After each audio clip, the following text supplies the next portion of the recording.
भारत माता की, भारत माता की, भारत माता की, वंदे वंदे वंदे। वाराणसी डिफेंस अकेडमी की, वाराणसी डिफेंस अकेडमी की जय हिंद। और हम अनुरोध करते हैं कि हमारे जो टीचर स्टाफ वो भी कमान द स्टेज। सभी से अनुरोध करते हैं कि आप तालियां इसी तरह से बजाते रहिएगा और प्रांगण को गुंजायमान करते रहिए, क्योंकि यदि आप इस अवसर पे तालियां नहीं बजाएंगे तो ईश्वर हो सकता है कि अगले जन्म में आपको तालियां बजाने वाला बना कर भेजे। तो आप इसी तरह से गुंजायमान किया करिए इस एकेडमी को। चलिए, और आपको अपने अमृत वचनों से संबोधित करेंगे। जय हिंद, जय भारत। दोस्तों, मैं मनोज सिंह वाराणसी डिफेंस एकेडमी की तरफ से आए हुए अतिथिगण और हमारे स्टूडेंट जो कि हमारे एकेडमी के छात्र हैं, कैडेट्स हैं, उनका मैं हार्दिक अभिनंदन करता हूं।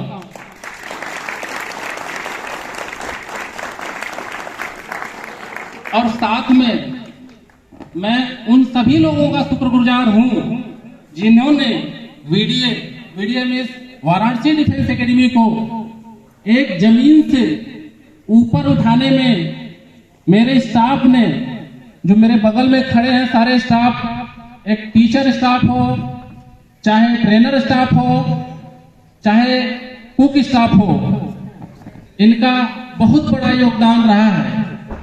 आज वाराणसी डिफेंस एकेडमी इस स्टेज पे खड़ी है तो मेरा मेहनत कम और इन लोगों की मेहनत ज्यादा है।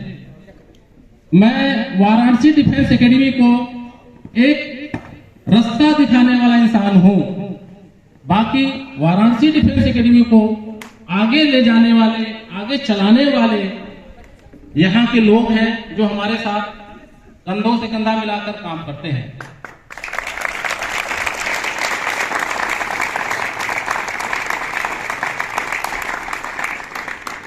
छब्बीस जनवरी के इस पावन त्योहार पे, भारत के सबसे बड़े पावन त्योहार पे, पवित्र त्योहार पे, आप लोग हमेशा अपने आप को मोटिवेट करके एक हर्षोल्लास से ऊपर रखना अपने आप को। और इसके साथ साथ मैं एक सरकार तक, मैं एज पर वीडीए का डायरेक्टर और हमारे जैसे पता नहीं कितने एकेडमी के ओनर होंगे, डायरेक्टर होंगे, मालिक होंगे, और इंडियन आर्मी से जितनी भी चीजें जुड़ी हुई हैं, आज हमारे एकेडमी में, चाहे किसी ग्राउंड के ऊपर, चाहे देश के किसी कोने में जो लड़के हैं, उनके लिए जो आज बहुत ज्यादा दुखी हैं, रीजन ये है कि वाराणसी डिफेंस एकेडमी से कुछ हटकर मैं बात करना चाहता हूं।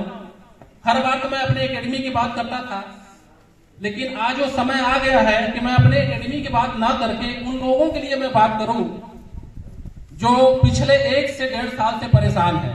मैं बात करना चाहता हूं जो इंडियन आर्मी के स्टूडेंट हैं, जो भारत में, पूरे भारत के अंदर फिजिकल और मेडिकल पास है। मिनिमम 1 साल से उनका परीक्षा नहीं हुआ है, पेपर नहीं हुआ है, और ऐसा कोई बनारस में नहीं है, ये बात पूरे देश में है। साउथ से लेके पंजाब से लेके हरियाणा तक के लड़के आज रो रहे हैं और उनका समाधान मिल नहीं रहा है।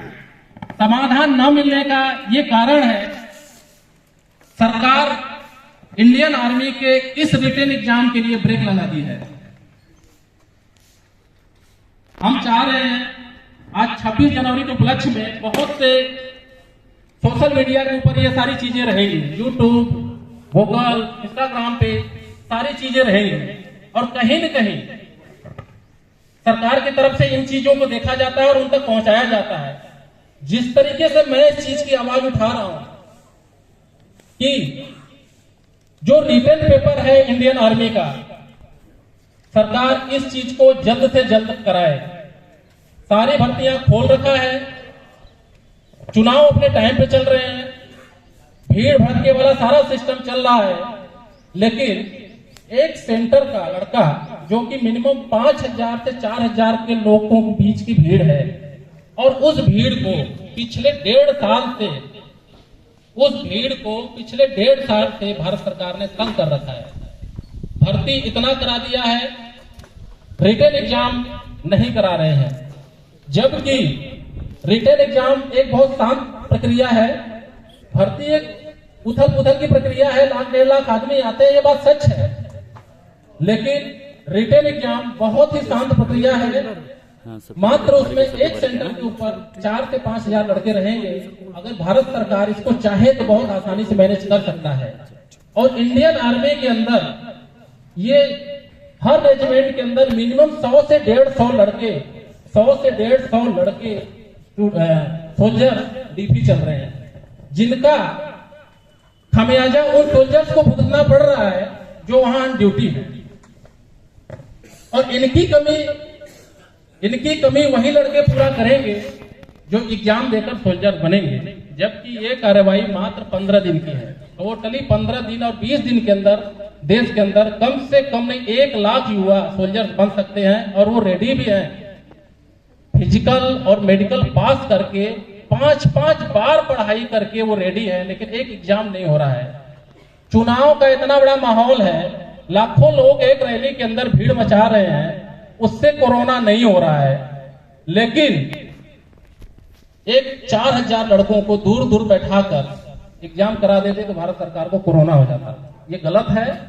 अगर आपने सारा रेलवे से लेके हर साइट का नोटिफिकेशन अगर आपने दे दिया है, तो इंडियन आर्मी के इन लड़कों के बारे में भी सोचो, जिन्होंने अपने मेहनत से, त्याग से ये मुकाम हासिल किया है, उनके बारे में भी आप सोचिए और ये एग्जाम कराइए। इसी के संदर्भ में एक लड़के ने फांसी लगा लिया है। आर्मी वाले लड़का 8वीं क्लास, 10वीं क्लास, 12वीं क्लास को पढ़ता है, और भर्ती के कारण उसका उम्र निकल जाता है, तो उससे पूछो, वो पागल हो जाता है। और ये फांसी नहीं है, ये मर्डर है, ये सरकार का मर्डर है। वो दिख रहा है। अगर एक लड़का अपनी उम्मीद को लेकर 3 साल से दौड़ रहा है, 2 साल से 4 साल से अपनी तैयारी कर रहा है, और भर्ती प्रक्रिया न निकलने की वजह से वो फांसी लगा लेता है, तो कहीं ना कहीं सरकार में कमी है। इस चीज को वहां तक पहुंचाना पड़ेगा और सरकार को इस चीज का ध्यान देना पड़ेगा। इसी के साथ मैं रिक्वेस्ट करूंगा उन सारे युवाओं के लिए, उन सभी लोगों के लिए, लाखों की संख्या में पूरे इंडिया में करोड़ों की संख्या में लोग दौड़ रहे हैं, धूप रहे हैं, जो कोरोना की वजह से लड़कों का उम्र निकल चुका है। भारत सरकार अब की बार जो भर्ती करे तो कहीं न कहीं 2 साल का, कम से कम 2 साल का एज रिलैक्सेशन देना चाहिए। एज रिलैक्सेशन देने से ही इन युवा वर्ग का जो एज निकल चुका है, उनकी कोई गलती नहीं है, वो अंडर एज थे। इंडियन आर्मी के अंदर इतना शॉर्ट टाइम होता है, इतना छोटा टाइम होता है कि कब 17.5 साल होता है और कब 21 हो जाता है, लड़कों को पता ही नहीं चलता है। और 17.5 से 21.5 का पड़ाव देखते देखते निकल जाता है। और उसके बीच में अगर आप 2 साल और 3 साल का डिप्रेशन दे देंगे तो उसके पास क्या टाइम बचेगा? आपने उसका कैरियर, सपना, भविष्य सब कुछ खा लिया। आप लोग खा लिए, कोई बात नहीं। कोरोना था, देश में एक विपत्ति का माहौल था, लेकिन उसका हल भी है। उस चीज का हल भी है कि अगर आपके पास 1 से 1.5 साल का जो समय टूटा है, तो उन लड़कों को कहीं न कहीं एज रिलैक्सेशन देकर इस चीज को आप खत्म करें, ताकि लाखों युवा वापस अपने पटरी पे आ जाए। तो मैं भारत सरकार से रिक्वेस्ट करूंगा, इस सोशल मीडिया के माध्यम से अब के आधा घंटा बाद कम से कम नहीं तो कई हजार लोगों में ये बात पहुंच जाएगा, और मेरा मेन मकसद है सोशल मीडिया एक्टिव करना, यूट्यूब, इंस्टाग्राम, इसी माध्यम से मैं अपना सिस्टम को आगे तक पहुंचाऊंगा और ये पहुंच भी जाएगा। इस छोटे से जगह से, एक छोटे से कॉलोनी, एक बरेमा गांव से ये बात उठेगी और कहीं न कहीं लाखों लोगों को पहुंच जाएगी, कई लाख में पहुंच जाएगी, और हो सकता है उन लोगों तक पहुंच जाए और पहुंचेगा भी। इसलिए मैं उन डिफेंस एकेडमी होने की वजह से, उसके नाते मेरा ये फर्ज था कि मैं आज इस टॉपिक पे बोलूं जिसकी पब्लिक को, युवा वर्ग को जरूरत है। दोस्तों, मैं मनोज सिंह, वाराणसी डिफेंस एकेडमी का निर्माण 2019 में किया था। उस टाइम पे मेरी एकेडमी बाबतपुर में थी, आज बरेमा गांव में है। मेरा ये मोटो है, एक मकसद है कि जिस गांव में हम रहते हैं, कम से कम उस गांव को, उस एरिया को इंडिया के हर कोने में पहुंचाऊं और हर आदमी को ये बताऊं कि अपने देश में मेरा गांव है, वो बरेमा गांव है।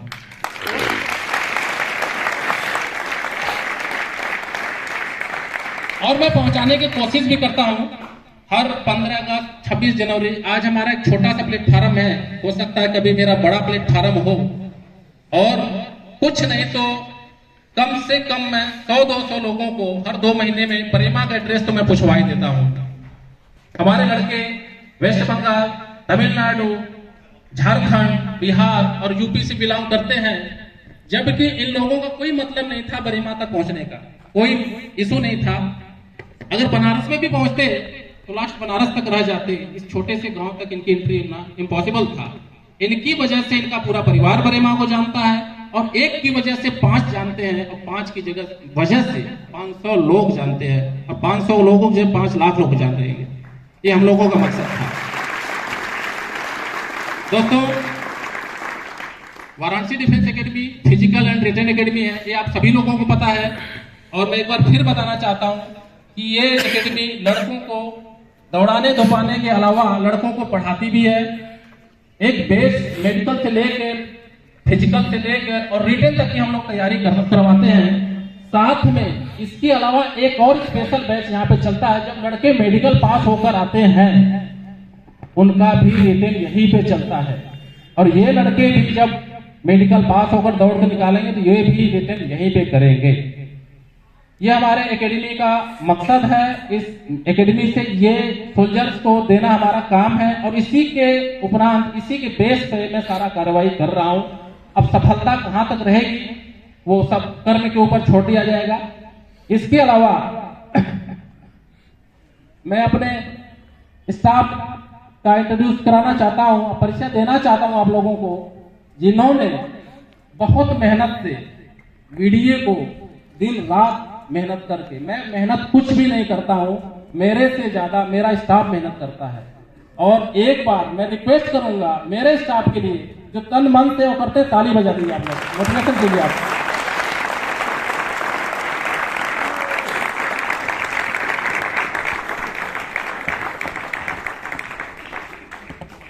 अब मैं आप लोगों को अपने स्टाफ का मैं परिचय देने जा रहा हूं, और ये हमारे अनिल सर हैं, जो कि वीडियो के पूरे सिस्टम को हर साइड से संभालते हैं। टीचिंग स्टाफ हो, उनको मैनेज करना, डॉक्यूमेंट्स को मैनेज करना, रजिस्टर मैनेज करना, मतलब वीडियो के आने वाले क्यूरी को ये पूरी तरह से वो करते हैं, क्लियर करते हैं।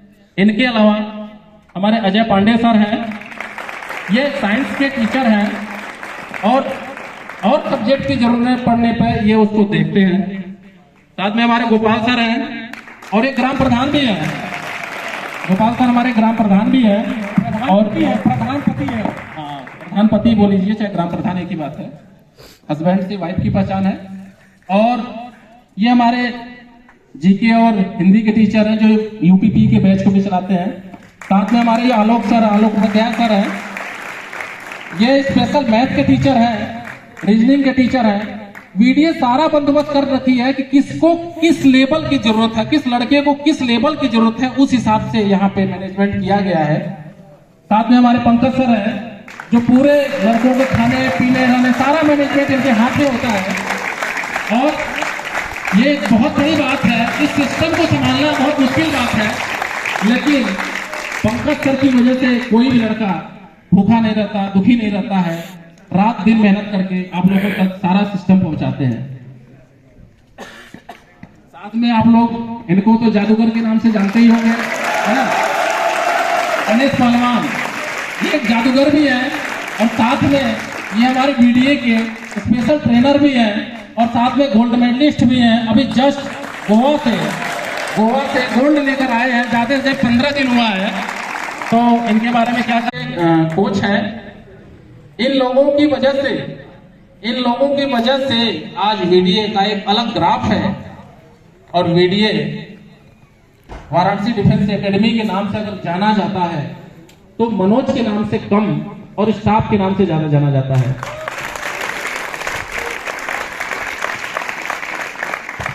दोस्तों, इसी के साथ मुझे जो लोगों तक मैसेज देना था, जो क्यूरी पहुंचाना था, बाकी भारत सरकार से जो गुहार लगाना था स्पेशल उन युवा वर्ग के लिए जो आज बहुत दुखी हैं, उन तक मैंने अपना मैसेज पहुंचा दिया है। अब उनका जो फर्ज है वो अपना निभाएं। हमारा जो फर्ज था हमने निभा दिया है। अब मैं चाहूंगा कि हमारे सारा स्टाफ कम से कम अपने स्टूडेंट आए हुए गेस्ट के सामने अपना ओपिनियन रखें और कुछ बताएं। जय हिंद।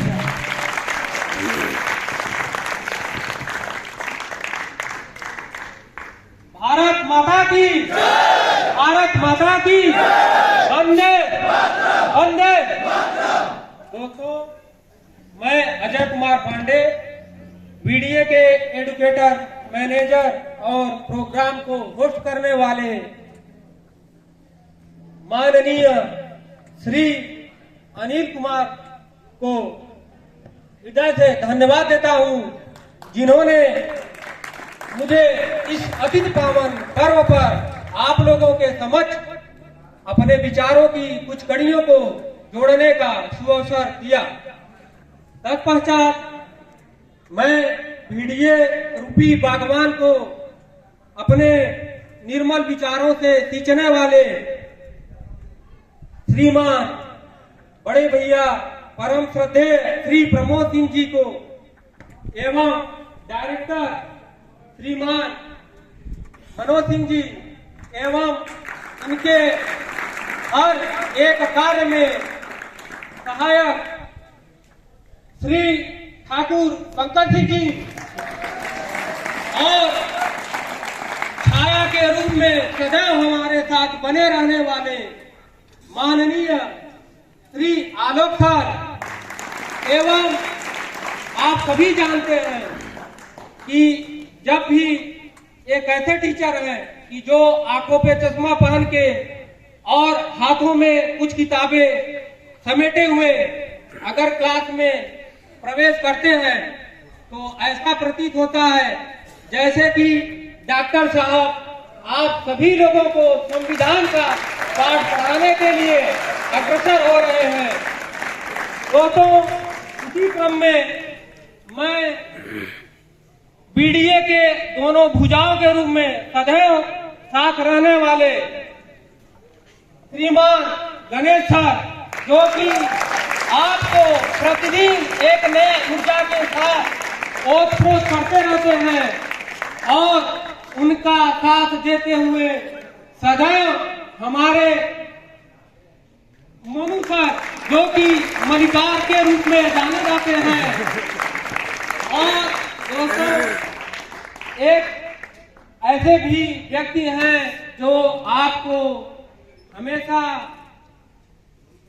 याद दिलाते रहते हैं आपके माँ के द्वारा बनाए गए भोजन के रूप में। न कभी छुट्टी लेते हैं और न ही कभी वो बीमार पड़ते हैं। जिस प्रकार से आपकी माँ किचन को संभालती है, उसी प्रकार से हमारे मोनू भैया यहाँ पे उपस्थित नहीं है, लेकिन वो अपना काम आप लोगों के लिए हूबहू करते हैं। एवं उनके स्टाफ में हमारे हम सबके दुलारे अनुज श्रीमान आकाश सिंह जी, जो कि आपको नए नए कंटेंट हमेशा प्रोवाइड करते रहते हैं और हमारे माननीय अतिथिगण और हृदय स्वरूप छात्र छात्राओं, आप सभी को इस गणतंत्र दिवस की हार्दिक शुभकामनाएं एवं हमारे अतिथिगण आपके चरणों में हमारा प्रणाम। मैं यहाँ कुछ शब्दों में आपके चरण को स्पर्श करना चाहूंगा। यदि हमारी आवाज आपके हृदय को छुए, आपके चरण को स्पर्श करे, तो इस छोटे भाई को आशीर्वाद के रूप में कुछ तालियों के गड़गड़ाहट के साथ हमारे इस प्रांगण को गुंजायमान करें। मेरे प्यारे दोस्तों, आइए हम मिलकर उन वीर सपूतों को नमन करें जिनके बदौलत हम और आप आज यहाँ इकट्ठे हुए हैं। दोस्तों, मैं आप सभी से यह आग्रह करना चाहूंगा कि आप उन्हें सच्ची श्रद्धांजलि देने के लिए जहां आप हैं वहीं से खड़े होकर एक जोरदार तालियों के साथ इस प्रांगण को गुंजायमान करें ताकि उन्हें सच्ची श्रद्धांजलि अर्पित हो।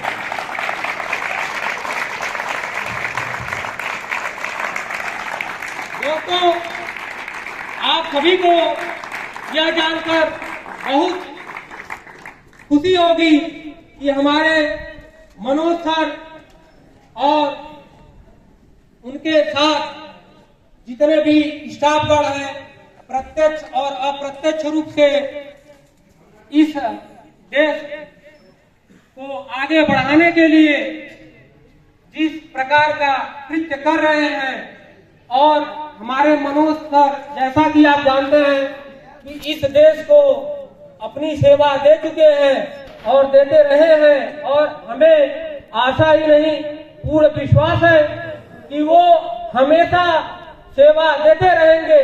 तो एक बार आप इनके सम्मान में पुनः खड़े होकर के तालियों के साथ इनका स्वागत करिए, और इस कार्य के लिए मैं इनके चरणों में प्रणाम करता हूँ।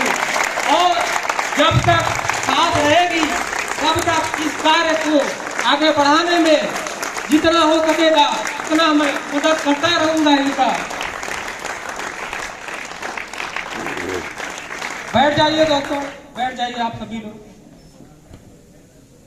दोस्तों, आप यह तो जानते होंगे कि जैसा सर ने बताया कि 2-4 दिन पहले आपके बीच का एक साथी आज नहीं रहा, लेकिन जब तक आप रहेंगे यह याद रहेगा। तो एक बार उसके लिए 2 मिनट का मौन रखें जिससे कि उसकी आत्मा को शांति प्रदान हो।